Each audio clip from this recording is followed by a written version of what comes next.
Today I learned that Guitar Hero ruined my sense of rhythm for over a decade. I've been playing music since middle school, and Guitar Hero was honestly what got me hooked.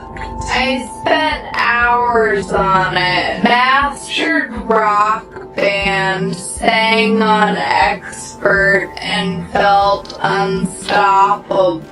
In high school, I joined every band, studied music theory, even skipped.